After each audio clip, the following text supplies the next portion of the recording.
The old Warner gangster movies were definitely an inspiration. There's actually a part of this movie where, I mean, certainly they're great movies, and I don't liken our movie to them, but there was a moment in this movie where we did a scene with Jeremy, and we're shooting him, and he gets behind this mailbox, and he's got these guns, and I won't give away what happens, but I was watching it, and I was like, this feels like James Cagney. Like, he does kind of look like Cagney a little bit, doesn't it?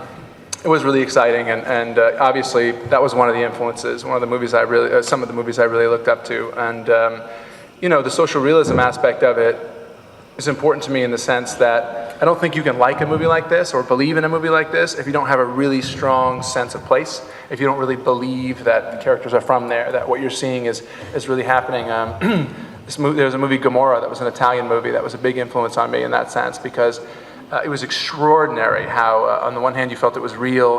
On the other hand, you felt like you were, you know, I'd never been there before, but I felt like he really got it right, you know. And also, he had the tautness, the tension of any well-constructed thriller.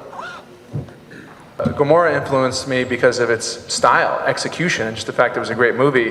In Charlestown, they had something called the Code of Silence, and they, you know, followed that scrupulously. There was a period of years where, of the 49 murders committed, only 25% were solved, and that was a result of people not being willing to testify.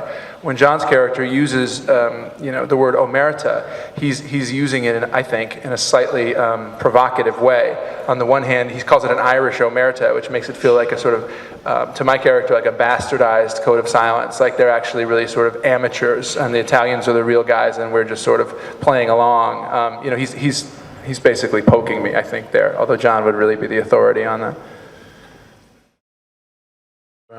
I did one thing right, which was I cast the right people, and when you hire actors as good as this, you don't really do a lot of, you know, directing. It's maybe 10% of the 100% of the performance, and I think they're excellent in the movie, and what you see of that is you know, their work. You try not to get in their way, and as I said, you try to just give really good actors an environment to succeed, and probably only the mistakes you see up there are mine. They did an extraordinary job. You know, I just think it's a function of wanting to express oneself artistically. I think acting really is more a part of writing and directing than people realize. You know, I'm up here with, in some ways, a lot of the other directors of this movie because I benefited as a director from the choices that Jeremy and Rebecca and John made and that these producers made. And so, you know, it's really a collaborative effort. And, you know, as a director, you in large measure, you stand or fall on the shoulders of those that you work with. Yeah, naturally, I was a little bit nervous the first time out. I wasn't even sure that, you know, I'd be able to finish the movie. I had just never been through the process. And the second time, I knew that it was possible to kind of get to the finish line at the very least. So that gave me more confidence. I was working with great actors. I had great technicians and crew members that I was working with. And I love it. It's thrilling and really rewarding. And I hope I get the opportunity to keep doing it. You know, Dennis actually recommended this book to me before I even saw it. So naturally, there was some connection. Also, working in Boston is a place that I'm comfortable, a place that I understand. I was a little bit hesitant to actually do this because I didn't want to get pigeonholed as the Boston director guy. But you know, I liked the part. I wanted to play the part. I believe the story was good, and I thought I had the opportunity to cast some good actors, and I was right. You know, I think there are probably similarities thematically between Gone Baby Gone and Good Will Hunting and this movie. Chief among them, this idea that you know, where we grow up really has a lot to do with shaping who we become, and the difficulty in escaping that, and the tension between those two things. And for some people, that could be the, you know, central tension and issue in their lives. And also, you know, I think really all these movies had something to do with this idea that children pay for the sins of their parents. That's a theme that I find really interesting and certainly relevant to all those movies. But I guess maybe it's time to try something new. I don't know.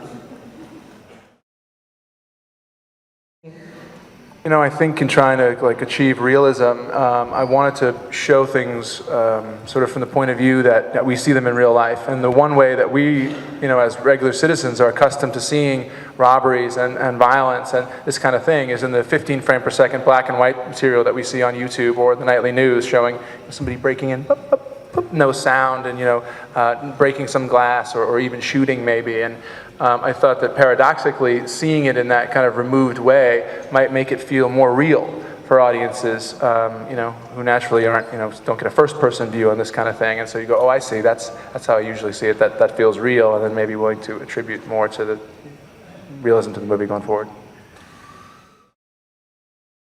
The idea of whether or not I was glorifying a criminal character or minimizing cinematically the impact of violence was on my mind throughout and was really important. And the need to reconcile those moral considerations with the demands of truthful storytelling was the central issue for me, really, in doing this. And I tried to be both as accurate and as complicated as I could, because while I didn't want to glorify anything, I didn't want to oversimplify anything. And you have a Renner's character who does morally reprehensible things, but it's not an interesting story if you don't understand him as a man as well. I think people are complicated enough and sophisticated enough and smart enough, at least adults, what this film is rated for, to make those dual determinations. In terms of my character, what was interesting about it was that he was both doing things that were wrong, that he knew they were wrong, and that he wanted to change, and that he was having a difficult time changing them.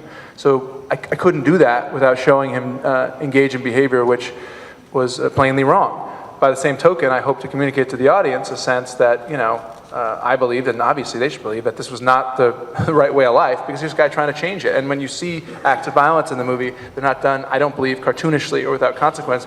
I hope that they're actually painful and difficult to watch, because you see the actual impact of what happens when people hurt one another. And it also speaks to this deeper theme in the movie about our backgrounds, where we grow up shaping who we are, our family, the things we inherit. The past is very much alive in our lives, and all of those things can be acting on us to engage in behaviors that we otherwise might not, and which we might, at our core, understand to be wrong.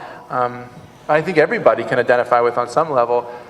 It's not easy to change oneself, even if we know we're doing, kind of the wrong thing. So I was using that as an effort to make it a more universal story. I don't even want to know what my brother said about me. All I'll say about my brother is that I've seen his film, I've seen a number of iterations of it. I think it's spectacular. I think people will really enjoy it. I think it says something really relevant, maybe even kind of important about what's going on in the culture and the zeitgeist in terms of celebrity and people wanting to see behind the curtain and all that stuff. And it's an extraordinary work. And I think he's a great director. You sound like my mother trying to compare us both.